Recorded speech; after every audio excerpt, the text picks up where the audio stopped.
আগের পর্বে আমরা দেখেছিলাম লি সিসিটিভি ফুটেজে জিনার গলার মালাটার দিকে তাকিয়েছিল। মালাটা দেখে তার বারবার মনে হচ্ছিল এটা সে আগে কোথাও দেখেছে।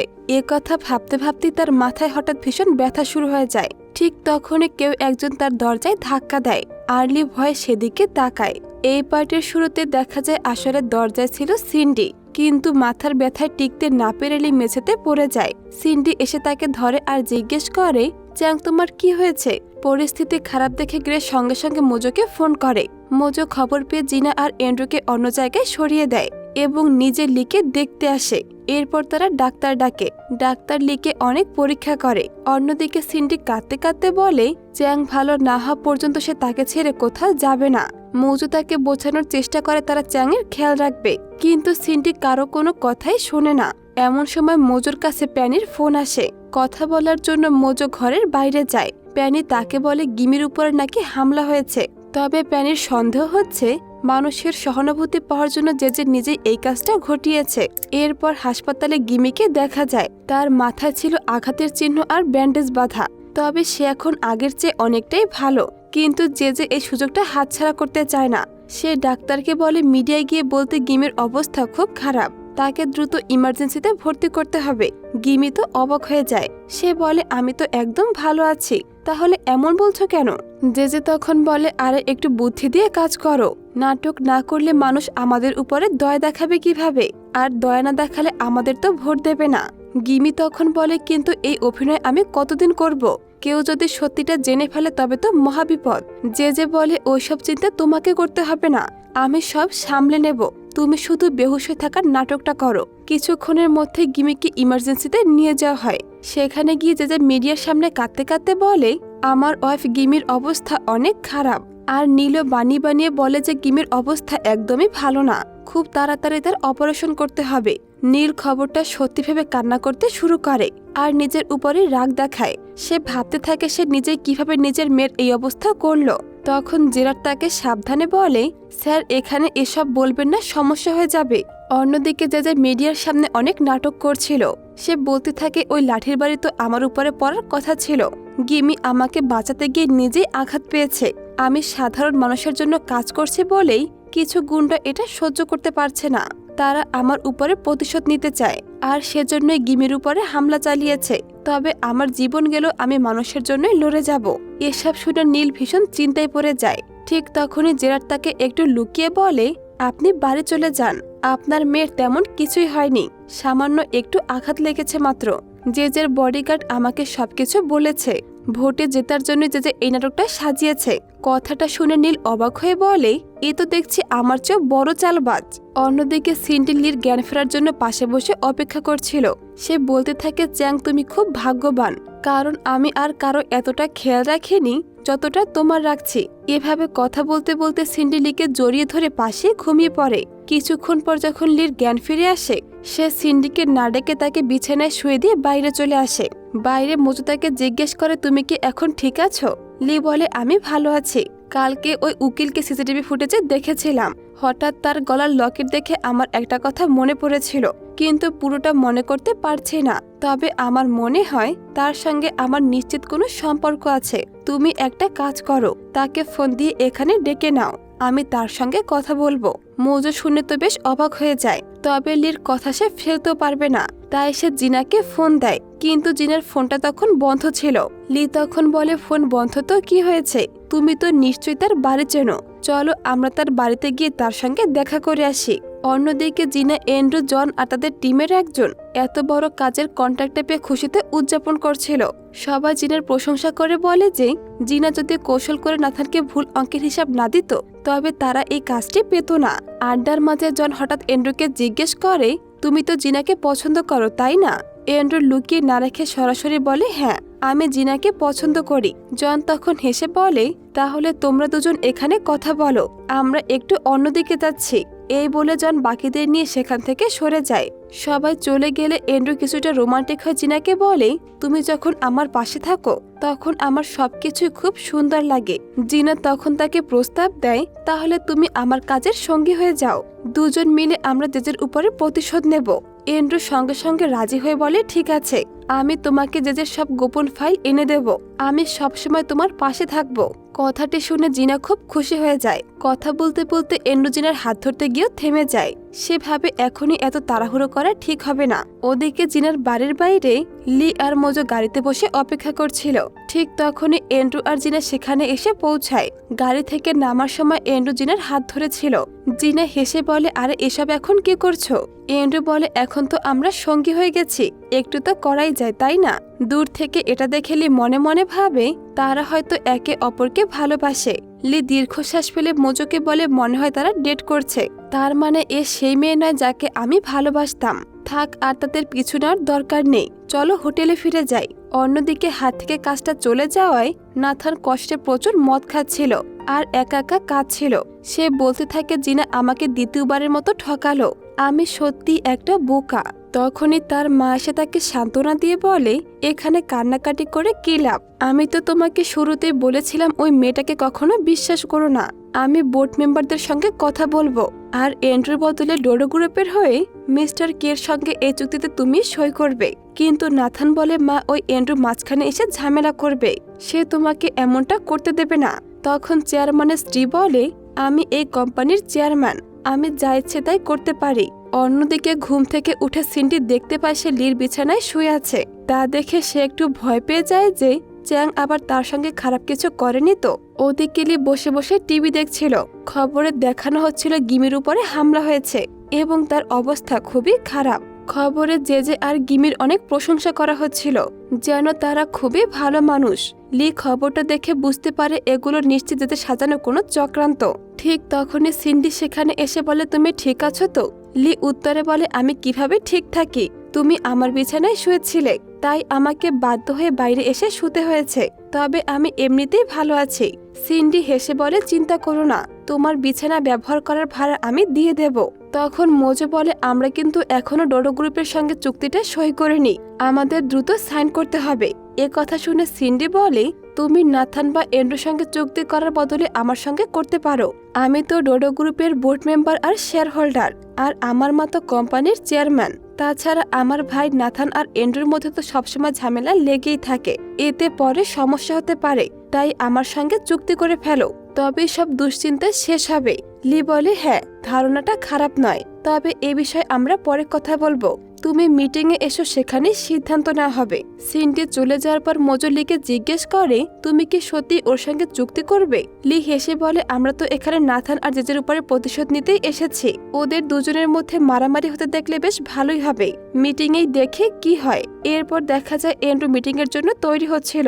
তখনই তার অ্যাসিস্ট্যান্ট এসে একটা খবর দেয়। সে জানায় বোর্ড মেম্বারদের একটা মিটিং এর সিদ্ধান্ত হয়েছে, তারা সিদ্ধান্ত নিয়েছে ওই চুক্তিতে এন্ড্রুর বদলে নাথানই সই করবে। খবরটা শুনে এন্ড্রু খুবই রেগে যায় এবং বাইরে বের হতে গেলে সেখানে চেয়ারম্যানের ওয়াইফ এসে তাকে থামিয়ে দেয়। সে বলে, তুমি ওখানে যাবে না।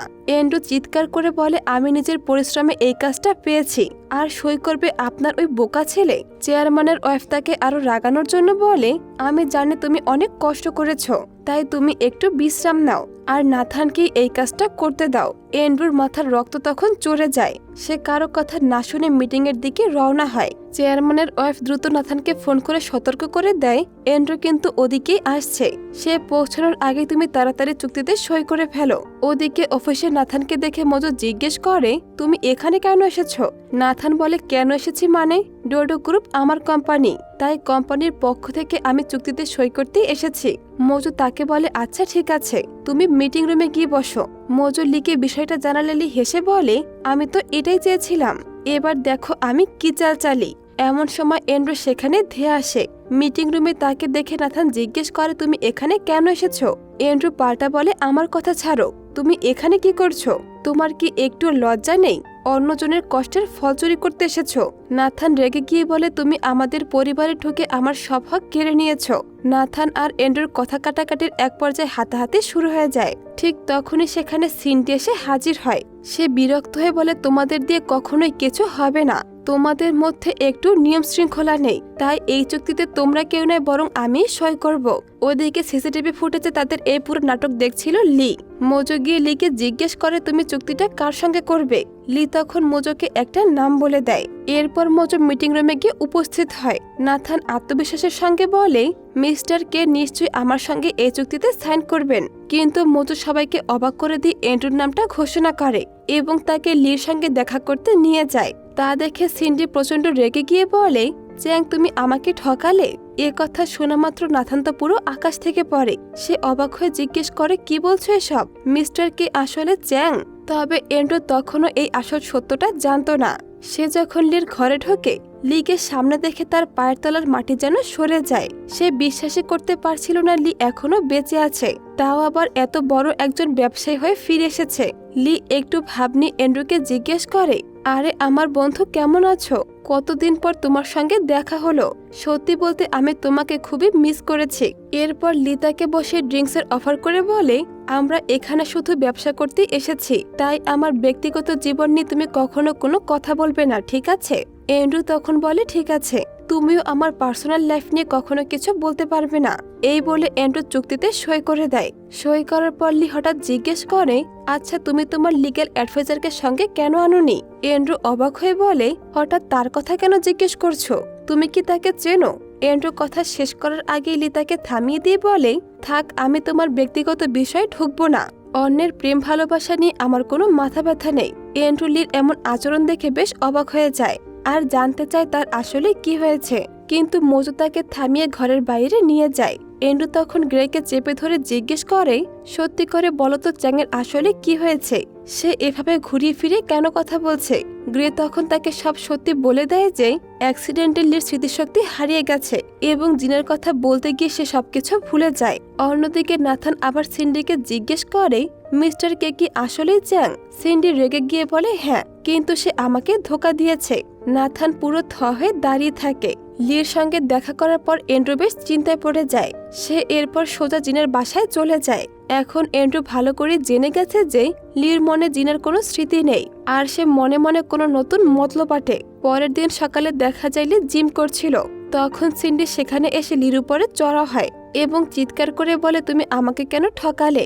লি পাত্তা না দিয়ে হেঁটে চলে যেতে যেতে বলে চুক্তি তো সই হয়ে গেছে, এখন আর চিল্লাচিল্লি করে লাভ নেই। সিন্ডি তখন মনে মনে বলে দাঁড়াও, এবার তোমাকে আমি আমার আসল রূপ দেখাচ্ছি। তার সহকারী জিজ্ঞেস করে ম্যাডাম আপনি আবার কি ভয়ঙ্কর রূপ দেখাতে যাচ্ছেন?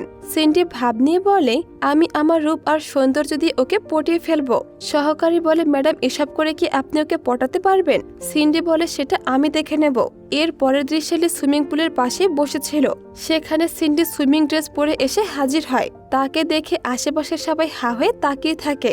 সিন্ডি সাঁতার কাটার বদলে লিকে আকৃষ্ট করার জন্য কায়দা করে নাচতে শুরু করে, কিন্তু হঠাৎ পা পিছলে সে ধপাস করে পড়ে যায়। সবাই সেখানে ছুটে এলে লি এগিয়ে গিয়ে সিন্ডির পায়ে তলে জড়িয়ে দেয়। সিন্ডি লির দিকে তাকিয়ে বলে আমার কাছে এসো না, আমার খুব লজ্জা লাগছে। লি তখন বলে লজ্জা তো পাওয়ারই কথা, এই ফালতু নাচটা নাচার আগেই তো তোমার লজ্জা পাওয়া উচিত ছিল। এই বলে সে সিন্ডিকে কোলে তুলে নিয়ে যায়। সিন্ডি মনে মনে ভাবে আমার বুকের ধুকপুক শব্দটা আবার সে শুনে ফেলছে না তো। পরের দৃশ্যে দেখা যায় সিন্ডি গলায় ব্যান্ডেজ বেঁধে লির কাছে এসে হুমকি দিয়ে বলে 1 সপ্তাহের মধ্যে তুমি যদি আমাকে ভালো না বাসো তবে খুব খারাপ হবে। আমি জানি তুমি আমাকে পাত্তা না দেওয়ার অভিনয় করছো।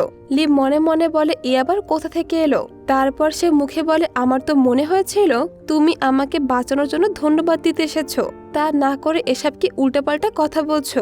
তাদের কথা শেষ হলে সিন্ডি সেখান থেকে চলে যায়। ওদিকে চেয়ারম্যানকে দেখা যায় সে ঘরের ভেতরে হেঁটে চলাফেরা করার চেষ্টা করছে। তার বিয়ে তাকে অনেক সাহস দেয়, কিন্তু তাও সে ঠিকমতো হাঁটতে পারে না। চেয়ারম্যান বলে আর মাত্র কয়েকটা দিনের অপেক্ষা, তারপর দেখবে আমি কিভাবে হেঁটে বেড়াই। শেয়ার হোল্ডারদের মিটিংয়ে আমি এমন ভাবে ঢুকবো সবাই আমার দিকে অবাক হয়ে তাকিয়ে থাকবে। তখন সবার আবার আমার উপরে বিশ্বাস ফিরে আসবে আর তারা আমাকে চেয়ারম্যান বানাবে। ঠিক তখনই সেখানে একটা দারুণ খাবারের সুবাস ভেসে আসে। চেয়ারম্যান বুঝতে পারে তার ওয়াইফ আজকে পাজুন কেক বানাচ্ছে, যা একটা কোরিয়ান খাবার। খাবারের গন্ধে দুজনের মুখে পানি চলে আসে। বিয়ে তখন বলে স্যার আপনি বললে আমি রান্নাঘর থেকে লুকিয়ে একটু চুরি করে নিয়ে আসি। চেয়ারম্যান প্রথমে একটু ভাব নিয়ে বলে না না, খাবার না খেলে তো আমি আর মরে যাব না, এত বড় মানুষ হয়ে কি চুরি করা সাজে? কিন্তু সহকারী তাকে ভালো করে জানতো। সে বলে, স্যার আপনি ভাববেন না, আমি গিয়ে নিয়ে আসছি, আর ধরা পড়লে বলবো আমি নিজের জন্যই নিয়েছি, আপনার নাম একদম বলবো না। চেয়ারম্যান শুনে হেসে বলে, হ্যাঁ বুদ্ধিটা তো একদম খাসা, তুমি যখন এত জোরাজোরি করছো তবে তোমার মন রাখতে একটুখানি তো খেতেই হয়। এভাবে তারা খানিকক্ষণ রসিকতা করে। এরপর সহকারী লুকিয়ে কিচেনে গিয়ে চেয়ারম্যানের জন্য পাজন কেক নিয়ে আসে, কিন্তু চেয়ারম্যানের ওয়াইফ তাকে দেখে ফেলে এবং তার পিছু নেয়। ওদিকে সহকারী ফিরে এসে থালাটা চেয়ারম্যানের হাতে দিয়ে বলে, স্যার খুব টেস্টি লাগছে, কিন্তু আপনি এটাকে উপভোগ করুন। চেয়ারম্যান বলে, আহ কি সুবাস, তুমি এক কাজ করো, দরজাটা বন্ধ করে দাও, আর খেয়াল রাখবে আমার ওয়াইফ যেন এদিকে না আসে। চেয়ারম্যান যেই না একগাল খাবার মুখে দিয়েছে আর অমনি তার স্ত্রী ঘরে এসে ঢুকে পড়ে। সহকারী জোর করে দরজা আটকানোর চেষ্টা করেও ব্যর্থ হয়। তবে এই খাবারটা বেশ গরম ছিল, তাই বউকে দেখে চেয়ারম্যান উল্টো দিকে ঘুরে যায় এবং হা করে গরম ধোয়া বের করতে শুরু করে। তার বউ তার মুখ ঘুরিয়ে দিয়ে বলে, তুমি কি করছো? চেয়ারম্যান আমতামতা করে বলে, কই কিছু না তো। কিন্তু চেয়ারম্যানের মুখে লেগে থাকা খাবারের টুকরোগুলো তার স্ত্রীর চোখে পড়ে যায়। সে বলে, তাহলে মুখে ওটা কি লেগে আছে? এরপর সে একটু নরম হয়ে বলে, দেখো আমরা একে ছাদের নিচে থেকে কেন একে অপরের শত্রু হয়ে থাকবো? তুমি সরাসরি আমার সঙ্গে কেন কথা বলছো না? কিন্তু চেয়ারম্যান তো কম যায় না। সে নিজের ভাব ধরে রেখে বলে, আমি খুব তাড়াতাড়ি তোমাকে বুঝিয়ে দেব আমি কে। তার বউ হেসে উঠে বলে, আমি তো খুব ভালো করে দেখতে পাচ্ছি তুমি কে, একটা আস্ত পেটুক, আমিও দেখছি তুমি কি করতে পারো। এই বলে সে ঘর থেকে বের হয়ে যায়। তাদের এই পারিবারিক ঝগড়ার পর চেয়ারম্যান চিন্তায় পড়ে যায়, এখন সে কি এই খাবারটা খাবে নাকি ফেলে দেবে। তারপর ভেবে বলে, না খেলে তো এই বেচারা কেকটা কষ্ট পাবে। এই বলে সে এক নিমেষে পুরো বাটি খালি করে দেয়। অন্য দৃশ্যে দেখা যায় যে থানা থেকে বের হয়ে আসছে। সাংবাদিকরা তাকে ঘিরে ধরে জিজ্ঞেস করে, আপনি কি সত্যি আপনার স্ত্রীর উপরে আক্রমণকারী গুন্ডাদের বিরুদ্ধে মামলা করছেন না? যে মুখটা করুণ করে নাটক সাজিয়ে বলে, হ্যাঁ, কারণ আমি ওই লোকটার পরিবারের কথা জেনেছি। ঘরে তার এক বৃদ্ধা মা আর বউ বাচ্চা আছে। আমি তাকে জেলে পাঠালে ওই পরিবারটার কি হবে? হয়তো আমার উপর রাগ থেকে সে এমনটা করেছে। তাকে শাস্তি না দিয়ে আমাদের উচিত ওকে শুধরাবার একটা সুযোগ দেওয়া। আর তাছাড়া মানুষ টাকার জন্য কেন এত খারাপ কাজ করছে বলো তো? কারণ বর্তমান সরকারের আমলে গরিব মানুষের সংখ্যা বাড়ছে। আমি যদি ভোটে জিতে যাই, সারা জীবন এই গরিব মানুষের সেবা করে যাব।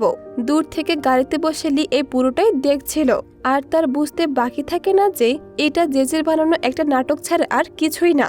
সে মনে মনে সিদ্ধান্ত নেয়, খুব জলদি এই জেজেকে তার পথ থেকে সরাতে হবে। অন্যদিকে জিনা আর এন্ড্রু একই গাড়িতে করে যাচ্ছিল। এন্ড্রু জিনাকে এক জায়গায় নামিয়ে দিয়ে বলে, তুমি জনের সঙ্গে দেখা করো, আমি একটু পর তোমার সঙ্গে যোগ দিচ্ছি।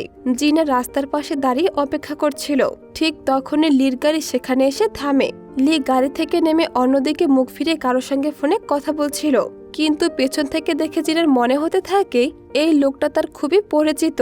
জিনার মনে হয় দূর থেকে দেখে লোকটাকে দেখতে একদম লির মতো লাগছে। ঠিক তখনই লি জিনার দিকে ঘুরে তাকায়। তাকে দেখে জিনা একদম থ হয়ে দাঁড়িয়ে থাকে।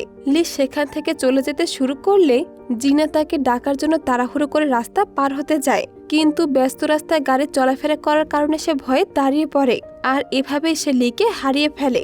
জিনা সেখানে অনেকক্ষণ লির জন্য অপেক্ষা করে। তার ফোনে একের পর এক কল আসছিল, কিন্তু সে একটারও উত্তর দেয় না। সে সন্ধ্যা পর্যন্ত সেখানে দাঁড়িয়ে থাকে, কারণ তার মন বলছিল লি এখানে কোথাও আছে আর সে ঠিকই ফিরে আসবে। কিছুক্ষণের মধ্যে সেখানে বৃষ্টি শুরু হয়ে যায়, তবুও জিনা সেখান থেকে এক চুলও নড়ে না। ওদিকে লি আবার গাড়ি নিয়ে সে রাস্তা দিয়ে যাওয়ার সময় জিনাকে দেখতে পায়। সে বেশ অবাক হয়, এই মেয়েটা এখানে বৃষ্টিতে ভিজে কার জন্য অপেক্ষা করছে। লি গাড়ি থেকে নামতেই যাবে, ঠিক তখনই দীর্ঘক্ষণ বৃষ্টিতে ভিজতে ভিজতে জিনা জ্ঞান হারিয়ে মাটিতে পড়ে যায়। লি ড্রাইভারকে গাড়ি থামাতে বলে দ্রুত জিনার কাছে ছুটে যায় এবং তাকে কোলে তুলে নেয়। জিনা ক্ষণিকের জন্য চোখ খুলে দেখতে পায় যে তাকে তুলে নেওয়া মানুষটি হলো লি। এরপর সে পুরোপুরি জ্ঞান হারিয়ে ফেলে। লি জিনাকে তার না চিনলেও তাকে আর ফেলে রাখতে পারে না। সে তাকে কোলে তুলে নিয়ে হাসপাতালের দিকে রওনা হয়। আর এখানে এই পর্বটি শেষ হয়ে যায়। তো বন্ধুরা, কেমন লাগলো অবশ্যই কমেন্ট করে জানিয়ে দিও। তোমাদের সুন্দর সুন্দর কমেন্ট আমাকে ভিডিও বানাতে উৎসাহিত করে। এতক্ষণ সঙ্গে থাকার জন্য সকলকে অসংখ্য ধন্যবাদ। খোদা হাফেজ।